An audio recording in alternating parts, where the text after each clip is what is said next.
Welcome to the Unboxing the Office podcast, episode 5. I'm getting pretty good at this, I think. You can tell me in the comments down below. Very excited about today's podcast because we get to talk about social media. Corporate culture, health and wellness, they're all connected, but social media is in the room. Very excited about this guest.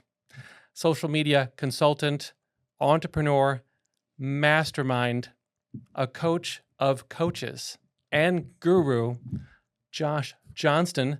Welcome to the podcast. That's such a kind introduction, and the guru label. I appreciate it. So You have earned it, my friend. I'm Trust trying. me. I try to earn it every day. But first, a word from our sponsor, Hot Logic, the alternative to the microwave in the corporate break room and vending space.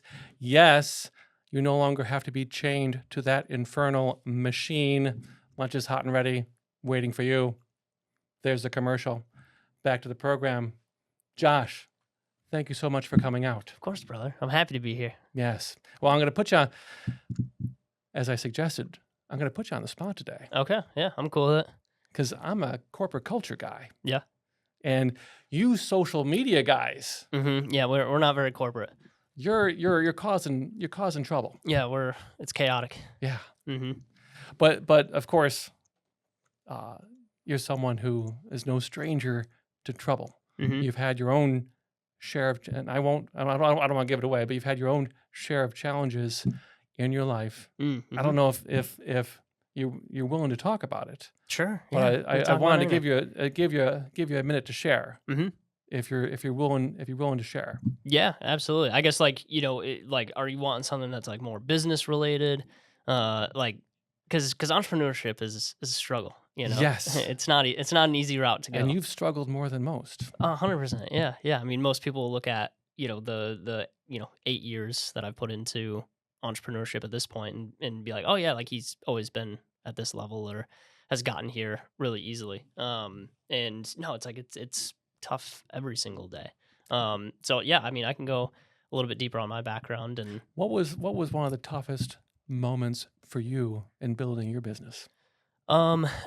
yeah, I mean, I think it all comes down to, especially if you're in like the consulting world, right? It's like you get a lot of imposter syndrome of, is what I'm actually deploying with clients, is what I'm actually deploying for my own business, the most effective strategy possible. And in a world of like social media, online marketing, internet marketing, there's a lot of noise out there, right? And you have to kind of be able to push that aside and be okay with the learning curve that comes with it.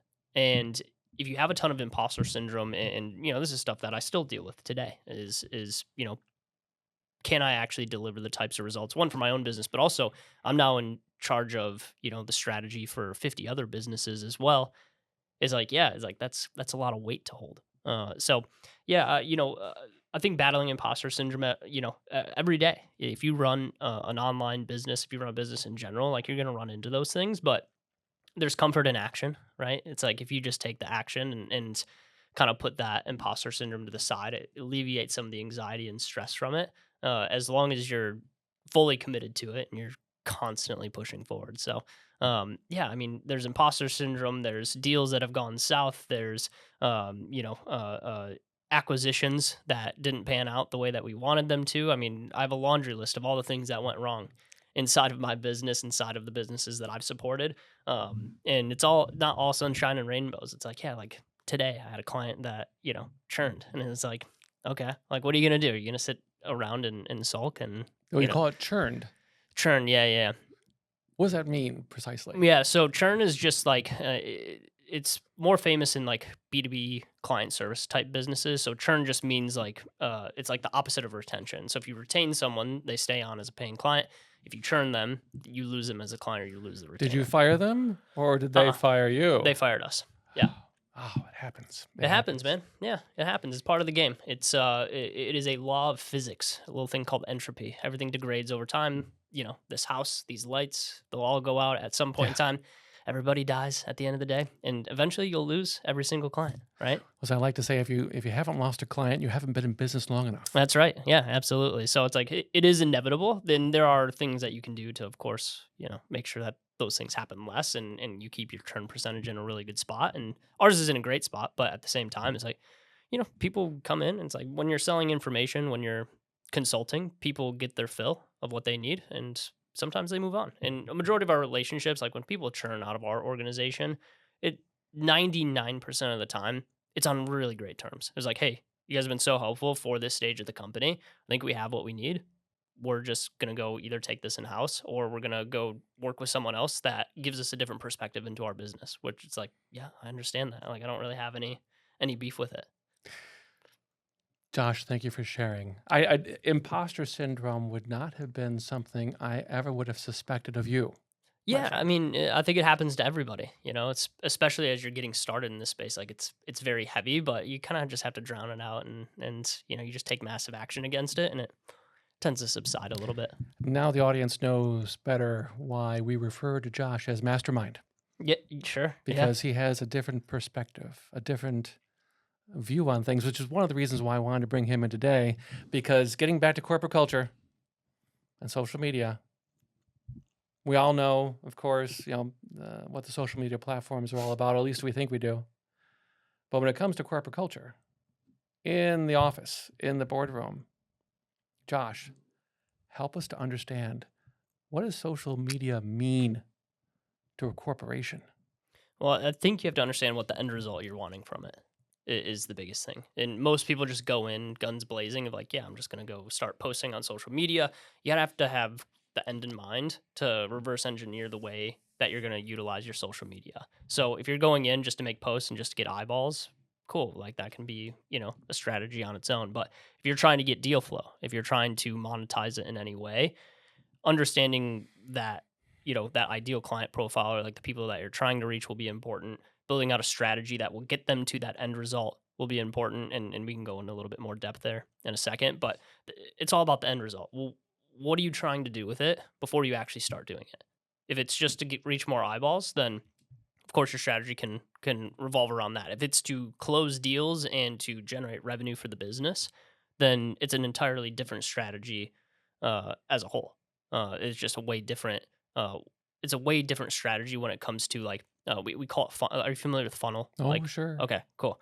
So essentially, there's three main stages of a funnel, right? You have top of funnel, you have middle of funnel, you have bottom of funnel, right? And these are like the very basics of marketing, right? Yes. And if you want someone to like convert or to buy something from you at the bottom of funnel, well, you can't ignore the top and middle of funnel where all the trust is built, right? And so you need ways to get impressions, and that's what we typically consider, top of funnel of like, hey, we're getting eyeballs on our stuff. We're just trying to get people in our ecosystem that Yes. know, like, and trust us. If we could build that top of funnel really robust, eventually people start to fall down to that funnel into the middle where they're maybe not ready to purchase something from you or engage in a service, but maybe they want like a low ticket product or something like a free resource that you can put out to them. And that's like really like the nurture cycle that a lot of people skip over is, they typically will post on social media just for the bottom of funnel, just the conversion. Where back in 2015 to like 2018, those strategies worked extremely well, right? Where you could just like call to action, sign up for this or get on a call with me to get this. And those things would work great. But Yes. it's oversaturated now. A lot of people do those types of things, right? And so if people don't know you, they don't like you, they don't trust you yet, it's really hard to get a conversion from just like bottom of funnel type content. So you have to be able to move people down this funnel, build trust along the way. And then eventually, when you've built enough of that trust, then you can, try to get them on a booked call or try to sell them into a service, right? And that's where most people get social media wrong nowadays is like we're always trying to get the deal within 30 days, right? Whereas you look at a lot of stats around sales, it's on average 22 touch points you need with someone before they ever convert into like a paying customer. 22 touch points. Wow. And it's like, are you getting 22 touch points with your prospects before they actually convert? And the majority of people are no. Within the first 4 to 5 interactions, are going immediately for the sale or going immediately for the deal. And it just completely burns the bridge of the opportunity there because you haven't just provided enough value to them yet. Like you're familiar with Alex Hormozy? Oh, yes. Alex Hormozy, like it's funny because you call me the mastermind, call me the guru. It's like compared to guys like Russell Brunson, Alex Hormozy, some of the guys that have been in the space for a long time, have built extremely large businesses. Like those are the guys that are masters of the funnel, right? They provide Sure. so much value on the front end that when they do come to the table with an offer, people are like, "Yeah, I'd feel stupid saying no to this. I've gotten so much value. Imagine what would happen if I gave them $5,000, right? I've gotten so much value from their free stuff. Imagine if I gave them $5,000, the impact it would have on my business." That's the kind of mindset that when people are ready to purchase from you, that's what you want them to have because the sale is easier and it makes it to where they have less buyer's remorse if they do come in to whatever it is you're selling. So I'm already taking notes. I'm taking notes in my head. This is good stuff. Yeah. So that's the business purpose of social media. Mhm. Okay, let's turn which Jedi, of course, I expect this. The Gary V would would be honored, right? The legend. He's the whole reason I got into this in the first place. Really? Mhm. He's had quite a story himself. Oh yeah, He incredible was story. he was in the flower business. Yeah, that and the wine business, right? Yeah, wine business. Yeah, wine business. Yeah. So he was the whole reason I got into this space in the first place. Like I was so intrigued by what he was doing on social media. I'd watch his vlogs, watch his, short form content, and it's like he's been right about a lot in this industry. It's kind of scary. He talks a lot about how it used to be free. In large measure, it still is somewhat free, but that model is going to shift at some point where it's going to be a pay to play across the board. I don't know if you have a insight on that. Like as far as social media goes, like you have Yes. to put ad dollars in to get a certain There's result out. no more organic. I think that's false. And I think Gary would also say that's false. There's still a lot of ways to get organic traction. It's just, once again, it's like understanding your user and what they're wanting to see. Because we see it all the time on TikTok, right? We see it on LinkedIn all the time. It's like, I generated last year about 3.5 million impressions Wow. on LinkedIn. So it's like 3.5 million people saw my stuff last year. Organic. All organic, zero paid dollars going behind it. But it's because I'm posting content that actually intrigues people, that is structured in the appropriate way, has a strong hook, draws the reader in, and they stay on the post long enough to the algorithm to essentially trigger, because each of these social platforms have some sort of algorithm, right? Yes. And the more time someone spends on a post, especially like things like YouTube, Instagram, it's all about watch time, right? So your ability to get, the eyeballs to stay. Yes. Because you got to think of like how these platforms also think is they want users to stay on the platform as long as possible so they Yes. can send them more advertisements. And so people can have more success with their business through the paid advertisement side. And that's how they monetize, those platforms. So the whole goal is if you can keep them on the platform, your content will perform better. And so like when you're creating this content, it's like, okay, is this structured in a way that would allow someone to stay on the platform longer? Sure. And those would be your best performing organic posts. Gary V suggests you should post 12 to 30 times a day. I think I've heard different. Sure, different views yeah, of pretty that. much as you possibly can. Right. Is that realistic? I think the way the algorithms are built now has kind of swung back the other way of like if it's not good content, then people aren't going to stay on the platform. And once again, the platform rewards the ability to keep someone on their site. So if it's not really great content and it's not keeping people on the platform, the algorithm will never reward that. So I think it has to swing back the other way a little bit more of posting really great content versus posting a volume of content. Volume does help, but I will say like the quality of it and the ability to keep someone on the platform should be top of mind. So I'd rather post 3 to 5 times a week, really great posts that are keeping people on the platform or getting high number of impressions and engagements versus posting 30 times a day where it's like, yeah, we get a handful of engagements and impressions and no one really looks at it. Well, that's fair. Okay, all right. So we're opening up a can of worms here before I go on to my next subject. Quality content. 2 days ago, Google releases their newest AI video tools. Yep. Looks to be very impressive. I haven't seen it yet It is. myself. So we now have the ability to create content with these tools prolifically, right? At scale. Yeah. I don't know if this is a good thing or not. When you talk about quality content, is it possible This is moving so quickly. So 3 months from now, this question might be obsolete. But in your mind, is it possible to create quality content at scale using AI tools, or does this have to be? I look at AI as being derivative by definition, Hmm. and so how can it create art? Yet Hmm. it creates art, and then I ask the question: will it feed the soul? I don't know the answer to that question, but can AI? That being said, can AI create quality content? Yeah, absolutely. Why not? Yeah, it can.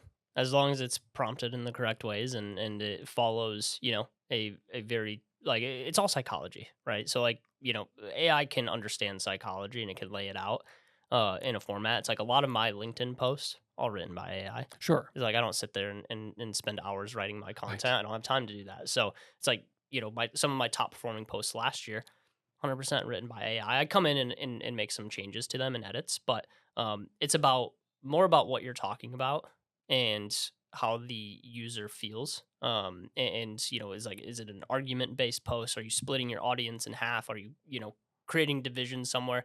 It's like all things that like relay back to psychology principles of, does it hook the audience in?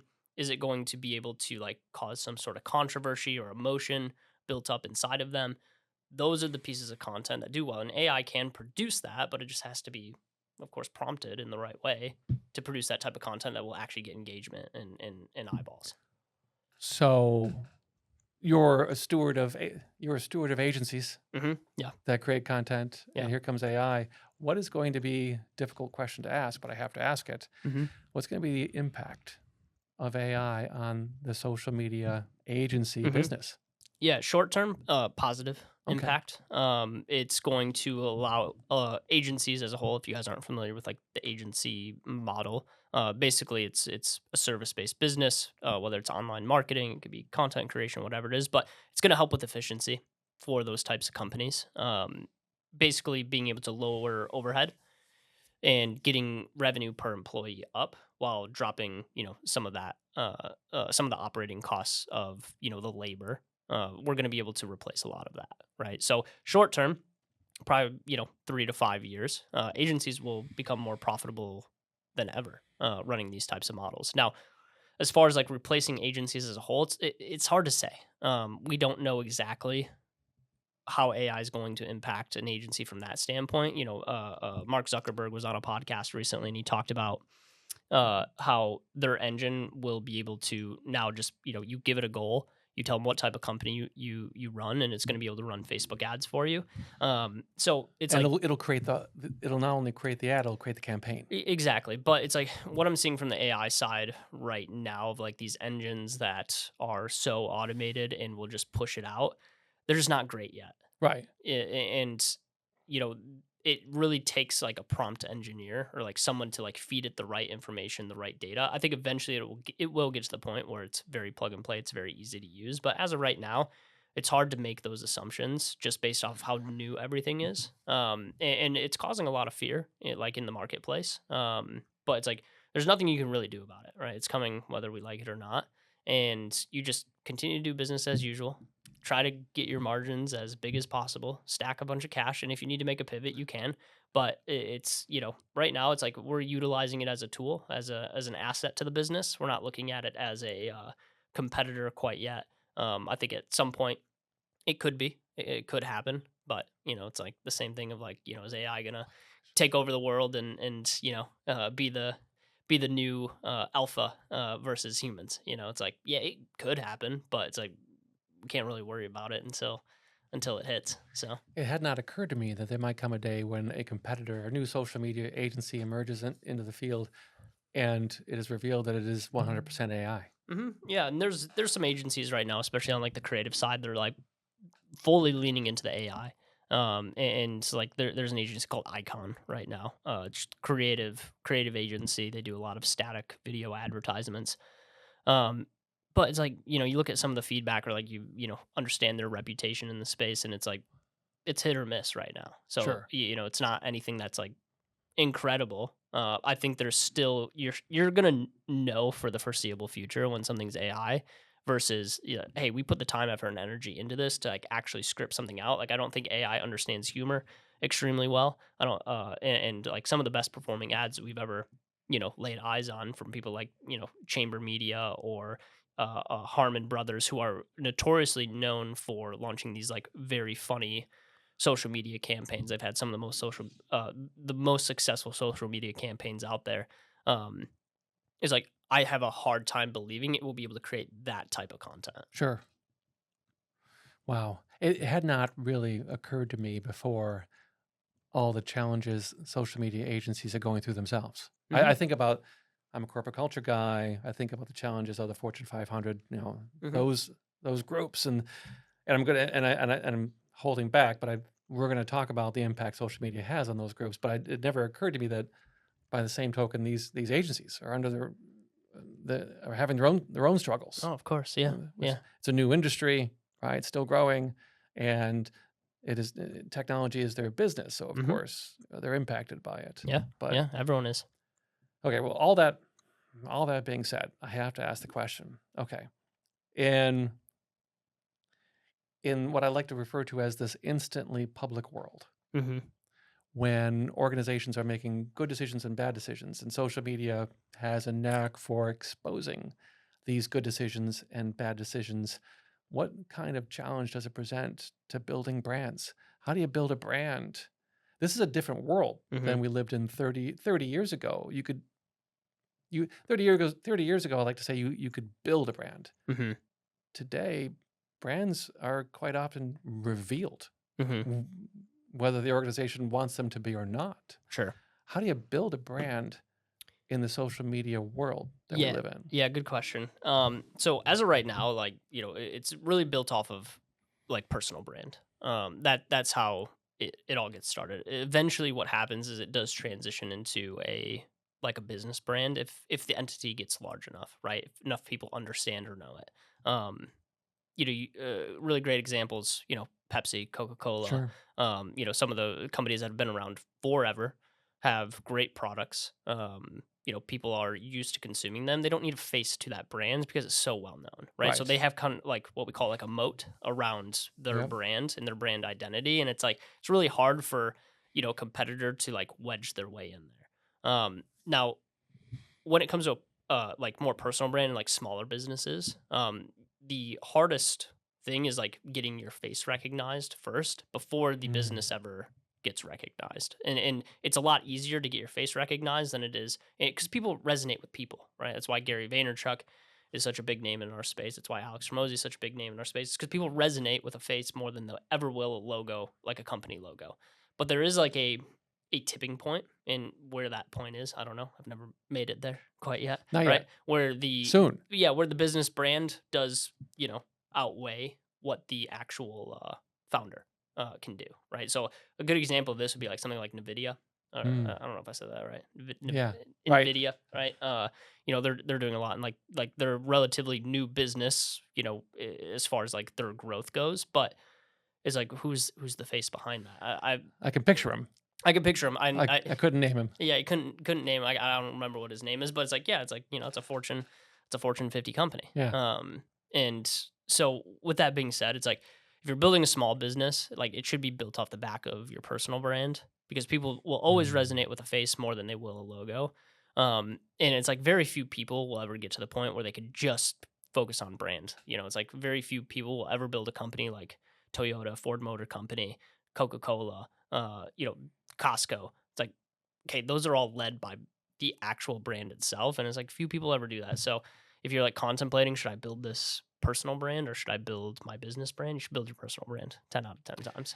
Well, building a personal brand, again, in an instantly public world, Mm-hmm. you have your Facebook, you have your Instagram, you have your X, and for a decade you've been posting whatever you've been posting, and now Mm-hmm. you're building a business. And if your personal brand leads the business, Mm-hmm. how do you consult? I imagine you have clients, you've had this conversation with them. Do you delete the accounts and start over, pretend they never existed? How do you, No, as they say, everything on the internet is permanent, mm-hmm. right? Be careful what you post, but we post all kinds of stuff. Sure. What do you do about that? So, like, as far as like transitioning to like just a brand, or like what's the question? I'm building a brand, but I have pictures, jumping in a pool, Hmm. and I might have been drinking a beer at the time, and now I'm trying to build a brand, and there might be conflicts far worse than that, of course, that are Sure. exposed through social media. Kids these days, they post all kinds of garbage online, and Yeah. Yeah, for they're not sure. getting jobs because of this, let alone building a brand off of it. Yeah, yeah. I mean, I think that comes back to more so like personal values. Like if you actually value drinking and jumping in a pool, you're gonna have people that resonate I'm with not saying that. I did that. Sure, sure. There's no evidence. Yeah. But it's like if that's who you are as a person, I don't think you should like avoid those things. Lean into it because you're gonna have a group of people that resonate with, the party scene and going out drinking and doing the pool parties and getting the girls and all of that stuff. Like there's plenty of brands that have been built around that. Like look at the Nelk Boys. Nelk Boys are a great example of this. Of like, they started with pranks and partying and girls and all this, and now they have, they're a little bit more of a serious brand now. But I don't think they regret anything that they did. They captured an audience of people that were also, this college audience that was very interested in, yeah, like we want to party and we want to have fun, and they built, their seltzer brand off the back of that. Yeah. They built their podcast brand off the back of that. Um, People can feel when you're not genuine. And if it's not genuinely you and you're putting on this persona, but it's like you like all this other stuff, but you're like scared of like what people will think of you, that's going to be really difficult to build a personal brand off because it's not who you Mm. are. Right. So it's like if that's who you are, then lean into it. Like I don't have any qualms with it. And the word that occurs to me is authenticity. Authenticity. Yeah. Does that provide? Does your the system you're describing is authenticity that provides I'm going to say not indemnity, not immunity, but a defense. Hmm. That's me. Take me or Yeah. take it or leave it. Take it or leave it. Yeah. Right. I mean, look at what's the bald headed dude that got arrested in Ukraine? Gosh, I'm I blanking don't on his name. know. You say bald headed. I think Joe Rogan. Yeah, no, not I Joe Rogan. don't think he got arrested in Ukraine. Not that we know of. Tate, Andrew Tate. Andrew Tate. Oh my Yeah, goodness. yeah, right. It's Yes, like, that and is a Andrew Tate is a very that's a very take it or leave it personality. yes. That'd be Right. one way to say it. Yeah, exactly. So it's like if you resonate with that, like you're gonna have an audience that follows what Andrew Tate does. There's people that align with him. Now other people don't, but it's like he's not speaking to you. Sure. He's speaking to the people that align with him. So you got to find whatever that is and just lean into it. Like if that's who you are, be that person. Don't be someone else. All right. So okay, fair. I agree. I can't argue that point. But if you are an established brand, let's talk about again corporate culture, recruiting, retaining, building a team, scaling. Right. Mhm. You're trying to hire, right? Make hire and fire decisions. Mhm. Right. And at the same time you're trying to build and defend the brand that you have. Mhm. We have many challenges that emerge Mhm. as folks, and everyone is whether they realize it or not, are representatives of the organization that they're working with or Mhm. for. And now we have conflicts that come up because it's been revealed that over the weekend you did such and such, and that doesn't reflect very well on us, and so now you're fired. Right? Yeah, Or I don't know if this is I don't know if that's right or wrong, but these issues are coming up more and more. yeah. I mean, if you're a representative of a corporate entity, right? And when we look at corporate, typically there's not one person that has the sole equity of that business, right? So you have shareholders that you have to report to. There's other people involved in how that runs. So it's like, yeah, you have to be careful with that. But if that corporate entity doesn't align with who you are, then it's like, why are you there in the first place? So yes, of course, like, if you want to keep your corporate job or you have shareholders that you are having to be accountable to, then yeah, you got to watch what you do on social media. 100%. So that brings up for me a challenge that we had a gentleman on the podcast recently that talked about building diverse teams, right? And creativity and helping your team members become their best selves, right? Are all keys to innovation Sure. and success. And if you can't build diverse teams, whether they're ethnically diverse or neurodiverse, right? How do you foster the innovation that comes from that? And if social media is a filter that we all have to pass through, Hmm. aren't those organizations depriving themselves of brilliance that comes from that diversity? Isn't this Doesn't this present a challenge? Yeah, I mean, potentially. It just depends what that company stands for, right? If it's something that they're very diverse and want to be inclusive, like DEI is a very big hitting point for a lot of corporate companies right now. If that's something that you want to have inside of your company, then yeah, run it. Yeah, I don't have any problems with it. But as far as like how you want to be represented on social media, yeah, I think it depends on who you hire. And how public facing they actually are inside of the company. Because I mean, we've had plenty of employees that have their own little side gigs. Whether it's like they're running their own gaming streaming, building their own little side gig on a different project. As long as it represents the company well, like we're typically cool with it. But um, yeah, I think it just depends like what that company stands for as a whole. Um, and I think having some sort of diversity inside of the company, it's like yeah, you need all walks of life. Right. You can't pigeonhole yourself into just surrounding yourself with a bunch of views because then you'll never have innovation inside a company like that. But you bring up the Nelk boys, Hmm. and I'm just imagining. Yeah, let's put them on the team at. We won't name a. I don't like naming companies, but let's put them on the team of the Fortune 50 company, Hmm. right? In the marketing department or in the operations department. You Hmm. pick, depending on how much chaos you want to cause. How long would they have survived? Would they have lasted the week? Right. Yet at the same time, Hmm. we know with hindsight that they have brought brilliance to the projects, of course, that they have undertaken. And wouldn't it have been a tragedy if that Fortune 50 company had deprived themselves of that brilliance Hmm. only because they didn't like that the jumping into pools? And then Sure. this is just a bad example, but doesn't that? And I'm attacking and defending social media at the same time. Hmm. How do you reconcile this? Well, it's audience. Like it comes down to who your audience actually is. So if you have a good understanding of your audience, you need to know what they resonate with. If they resonate with the Nelk Boys, go get the Nelk Boys.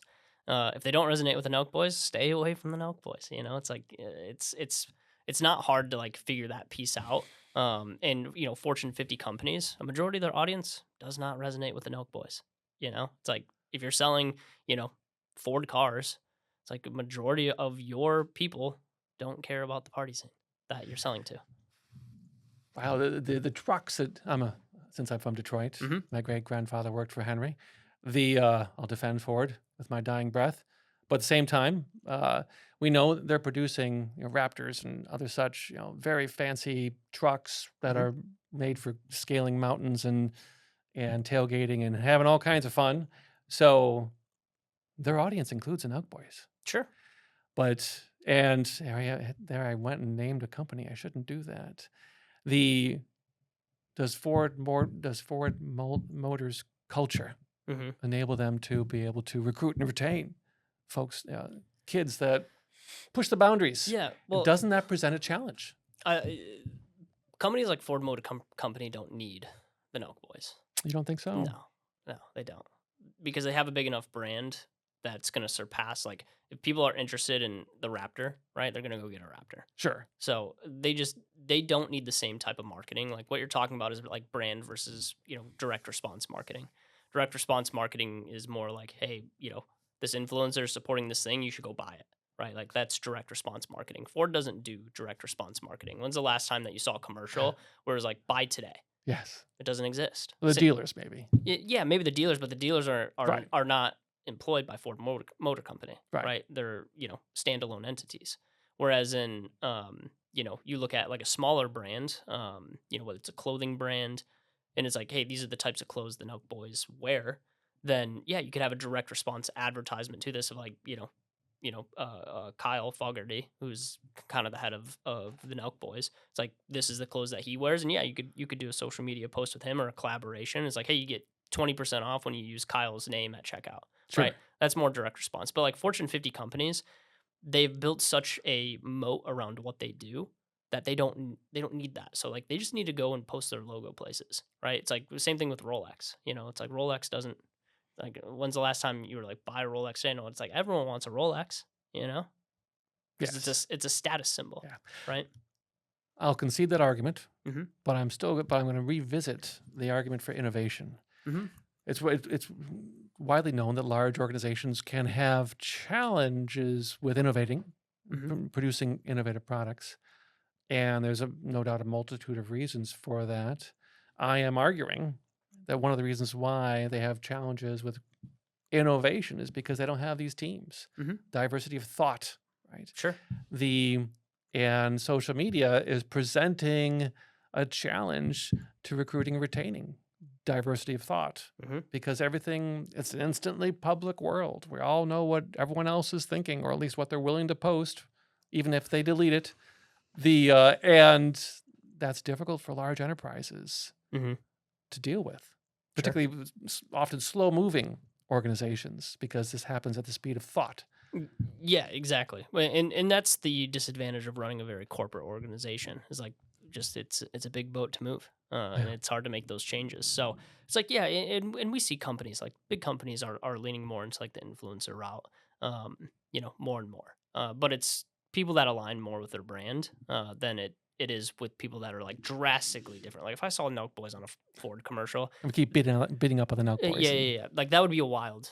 That would be a Right. wild commercial. Like that would surprise me. But like you bring in, you know, someone from like the Marvel Avengers, like Oh, sure. like a Chris Pratt or something. He's Right. driving a Raptor, and it's like okay, yeah, I see where that fits in, right, Yes. to that demographic. So yeah, it's just those companies are so wildly different from your 7-figure, 8-figure businesses that are not super corporatized quite yet. It's just it's a different play. They just don't need to do that type of marketing. Just Oh, sure. it's like their brands will, you know, uh, entropy is a law of physics. Like we covered that at the beginning, and like all businesses will degrade over time. But for the most part, it's like they just don't need that type of social media marketing. They're just not necessary.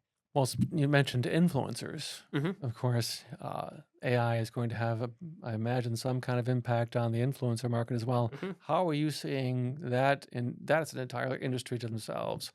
How are you seeing that industry evolve in the coming years? Yeah, I mean, there's AI influencers now, where it's like they're standalone pages. It's not a real person, and they're an AI influencer essentially, and it's ran by some 25-year-old dude. Does that work?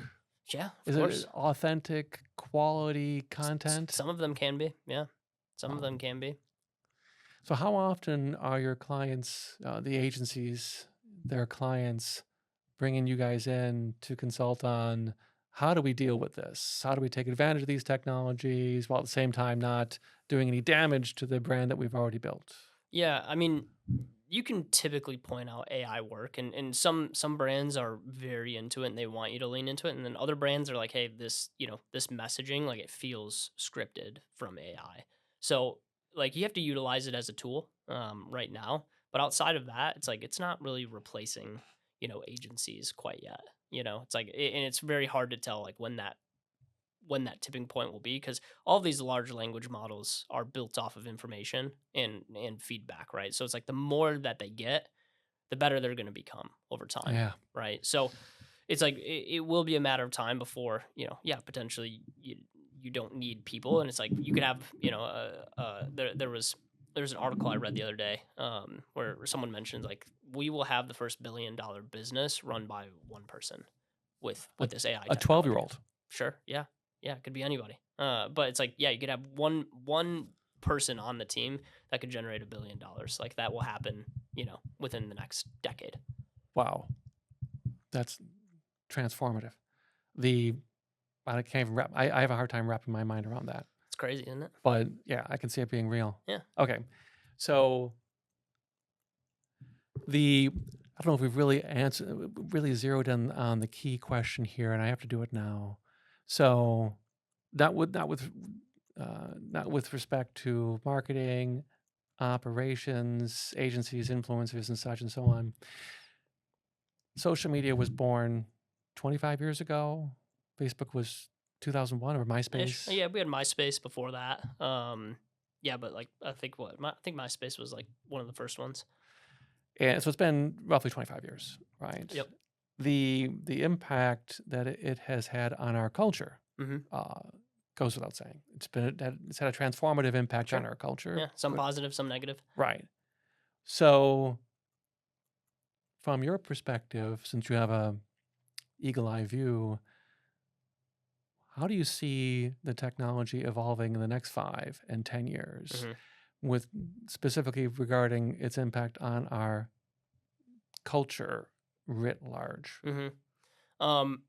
People will start leaning more towards experiences. Gary Vaynerchuk made a video about this recently, where it's like there will be a service out there where people will literally pay for you to go on a walk with them because people become so disconnected from reality. I mean, like Uh, a physical walk, not not an AI like a walk. physical walk, Okay. like hey, we're gonna come get you outside and we're gonna go walk for 30 minutes. Like that will be a service that exists in the next 10 years, and it already exists. It exists in Japan. Japan has one of the most elderly populations on the planet, right? And there's services out there because there's so many elderly people, and they get lonely. So yeah, it's like you can in Japan schedule a walk with someone, and like that will come here to the United States as well. Here comes Door Walk and Uber Walk. Exactly. That's exactly it. It's like You're welcome. it's uh like the dog walking services, Sure. right? It's like those exist already. That will happen for humans as well. And so things will shift to where people will want more experiences outside of their home, outside of their home offices, right? Like the COVID pandemic put everyone into their home office. And it's like people don't leave. Like they're stuck to screens all day. And so there will be a craving for more experiential type businesses. Airbnb is doing this, right? Yeah. I mean, they have a lot of experience led type Airbnbs out there right now. I don't know what else they're doing, but it's like they have things where it's like, yeah, like go into the mountains and essentially get lost type of experiences. So you see the pendulum swinging back. It'll swing back the other way, yeah, because people will crave that kind of stuff. They want human to human interaction, right? How do you, from your observation, based on your experience, how does each generation, Boomers, Gen X, Gen Mhm. Z, Gen Alpha, do they approach these challenges in different ways, from a different perspective? Obviously, from a different perspective, but in different ways. I think so. I mean, I think a majority of boomers are retiring.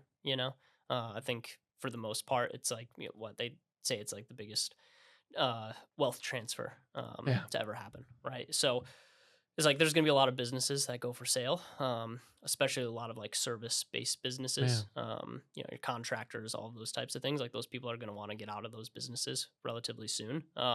So from like like the boomer aspect, I think they've kind of made their money at this Sure. point, right? Yeah, They're typically the most wealthy group of people in our yeah, in our culture yeah. today. So I don't think there's like a ton, if boomers are really excited about AI, sure, lean into it. It's like Right. whatever your Yeah. interests are. But like, I think it's important to pay attention, hedge your bets. There's this famous quote, insurance isn't for sale when you need it. So, Yeah. I would have an understanding of it, especially if you're going to be working for a long time. I would say like a majority of labor jobs are pretty safe. I don't think there's going to be robots in the next 5-10 years that are just running around and taking our jobs. They're coming. They're coming eventually for sure, but it's like, is a robot going to be able to scale a roof and replace your roof for you? Right. That's a little ways out still. But like as far as like technology, like if you have a technology position, or like you're a graphic designer or you're a social media marketer, it's like yeah, like you need to understand these things and how it's going to affect your position. And there's not a full understanding of it yet. People that are trying to scare you right now, it's like it's coming for your job. It's like yes and no. Like there's certain aspects that will make your job easier, and you should be utilizing it as a tool, not as like I need to completely make a 180 and shift. Sure. Hedge your bets, of course. Understand the technology and where it's going, but I think things are relatively safe for the next few years. So for a minute there, it almost seemed as if you were considering social media and AI to be one and the same. In what sense? From an impact on culture, impact on generations. Yeah, I Do mean, you they separate the two now, or are they? I mean, they run in tandem. I mean, Meta has its own AI features now. Yeah, Most social media platforms have some sort of AI built into them. So I hadn't thought of it that way. yeah, I mean, they run in tandem with one another. Right. Wow. Okay. So we also like to talk a lot about health and wellness. Yeah. And we all know Instagram and other social media platforms have had an impact on our health and wellness, or at least how we view ourselves hmm and our own health and wellness. Um, do you view that this impact has been positive or negative? Um, I think some people are using it for positive. I think some people are using it for negative. So I know that's kind of a depends type answer, but yeah, I mean, it's like you go on social media and you see all these half naked women that are in incredible shape. It's like it's hard to get away from, right?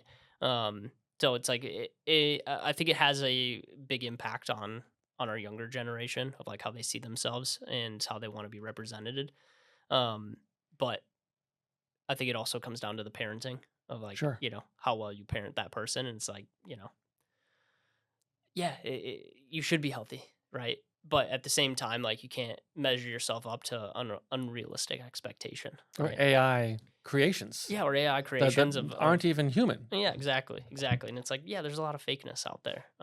So yeah, I think there has to be a better understanding. There has to be better parenting around that. Because yeah, like it does cause a lot of insecurities for younger Right. generation, because like they have more eyes on this kind of stuff than ever. Like this stuff wasn't available when I was a kid. No. Like we had flip phones that didn't have internet access. Right. We could just dial I didn't. up someone. We didn't have cell phones when I was a kid. Yeah. I was like, if you want access to porn, you got to go to a magazine or Right. you got to go to a deep dark corner of the internet. And I Right. was like, this stuff is on Instagram now. Yeah. It's like you can find that stuff anywhere. Yes. So speaking of being a parent, hmm I don't know if you're ready to talk about that. Sure. Yeah. Well, It's out in the public. It's open. right? Yeah. You're going to be a father. Yes. Congratulations. Thank you. Appreciate it. Really The- excited for it. When is your wife expecting? October. October. Yep. I was born in October. There we It's go. a good month. It is a great month. Halloween, baby. Yes. Yep. All right. So talking about social media, we'd be remiss if we didn't talk about kids. Sure. Yeah. How do you raise kids in a social media world? Yeah, that's a really great question. I don't know yet. You're the expert. I know. You're the one. You're the Dr. Spock of social media, or you're going to be. Yeah. So I'm not 100% sure yet. Obviously, I don't have a kid that has access to these things. Obviously, social media continues to develop and change. So I'm sure we'll have some sort of limitations on like how they can utilize it. I don't want my kid very public facing. I don't want people to have access to pictures of my kids. I don't really want, Smart. so I think it's personal preference. It's like how far out there do you want them? There are costs to Yes. to putting them out there. It's like anyone can have access to those photos. That's a scary thing. There's a lot of bad people out there. There's a lot of great people, but there's Yeah. there's a lot of people out there that will utilize that stuff for evil. And so it's like I'm just not going to expose my kid to a lot of that. Now, it's a conversation I probably have to have a little bit more in depth with my wife, but I'm pretty sure she aligns with that as well of protecting our children, and making sure that they understand that it exists out there, but not letting them have free access, because it's like, yeah, you can DM people directly Yeah. on those platforms, and it's like who knows who's messaging your kid Right. on those platforms. Right. So I think it's like an age thing. They have to be mature enough. They have to understand it. They have to be taught how to utilize those platforms and in not a dangerous way. So if I put you on the spot right now, Uh-huh. I told you I might put you on the spot. Sure. At what age will your kid get their first smartphone? Yeah, that's a good question. I think it would depend on their maturity. And I said I used the word smartphone. By then, it'll be something else. Yeah, it'll be some integrated microchip inside of your Right. contact lens. If you had the answer to the question right now, what age would you say? That's a great question. Probably, I feel like I got my first phone at when I could start driving, 16. So like Wow. my parents could call me. Yeah, When that's pretty needed. late Is that pretty late? by I have no by clue. today's standards. Okay, what like when did Jack get his first phone? Oh, now you're turning it about I on have, me. I have to. Yeah. Wait, Jack. Oh, he's not in the room. I think we held out until, I want to say, middle school. Okay, middle school. Maybe I did have a phone in middle school because I remember wanting to text my friends, but we had other, we had like, you remember AOL instant messaging? Right. Yeah, we had AOL Yes. instant messaging, so it's like that's how we, messaged our friends back then. But like text messaging came around and that was like revolutionary. But Right. you know, yeah, I'm not 100% sure. Yeah, maybe it is middle school. Once again, I think it comes down to the maturity level. I want to see how my kid Right. matures first. And I think the time will paint a clear picture of like when they're ready for that step. Is it an issue that can be solved with regulation? Are there laws we can pass to control this? I don't think so, but there are certain like applications you can get for phones that Right. like block things out or whatever. I think those are necessary, but yeah, I think regulation. It takes forever for our government to pass Right. anything. Yeah, I think it'll be pretty difficult to do that. Like, I would love if they passed a bill against pornography or something like that. Like, just it's like it is a toxin. It's Yes. not good for our cultures. It's not So, good for our kids. so it's a technology that we're going to have to depend upon in order to control this, to protect our kids. Yeah, exactly. Yeah, yeah. I think so. And it's one of those. I call it future Josh problems. It's like Right. cross that bridge when we get there. But I think it does depend on the maturity of my kid. Our kids will be active in the church and all of that. So we'll see how they mature and how they carry themselves. I'm a big proponent of letting our my kid explore and have freedoms. But at the same time, there has to be some sort of guidelines around it. I feel like so. Yeah. I don't know. It's like I'm not a parent yet, so I'm very curious on like how that all pans out, and what type of parent will be. Because like we kind of float in the middle, where it's like, hey, we want you to make your own decisions, and we want you to build the life that you want to build. It's important. Super important, right? It's like I can't put massive restrictions on them, and so like the best thing that I can do is lead by example and show them like the path that I follow, and kind of hope that they do the same. It's like I think if you try to force your kid down those paths, they are more reluctant, and that's when you get Oh, problem children. trouble. Yeah, exactly. Well, Josh, I know who you are. And because I know who you are, I know you're going to be a great dad. Thank you. I I'm not appreciate worried. it. Yeah. I hope so. I'm pretty laid back, but at the same time, like I feel like we have good core value structure in our home, so Yes. I think that'll No doubt. reflect. All right. So before we wrap up, Mm-hmm. because I have an expert in the room, I gotta put more pressure on you Mm-hmm. because I know my audience wants to hear these things. So for large enterprises that are building and defending their brands, Mm-hmm. when it comes to social media, do you have a cheat sheet? Top 3 things for them that they should do or not do, Mm-hmm. right? As you look to the next, 5 years is ridiculous. 12 months, right? As you Mhm. look into the next 12 months, what are the 3 things that you should do or should not do in building and defending your brand on social media? Well, you got to keep the end user in mind, right? Sure. It's like whoever's buying your product or using your service or whatever you're selling to them, got to keep them top of mind. How can you provide the most amount of value?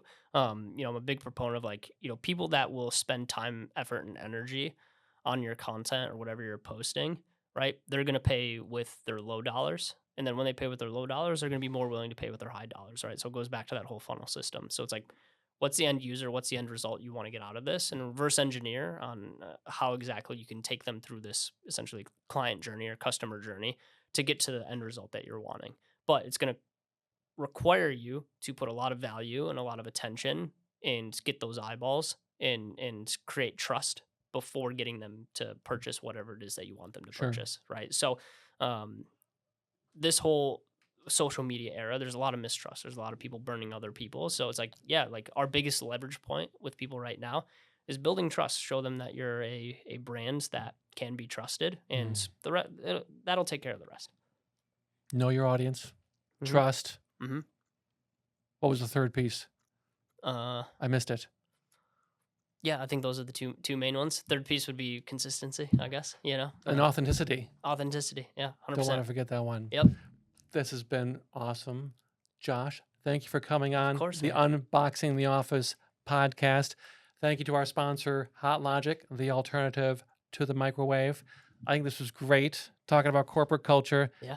and social media and the clash And no one knows, I think it's fair to say, no one really knows, even the great Gary Vee or Alex Hormozy, where this is all headed. Yeah. But Gary Vee gets it right a decent amount of times. he's the one to watch. It's actually pretty wild. Yeah, Gary Vee, he's the one to watch. He can future pace it.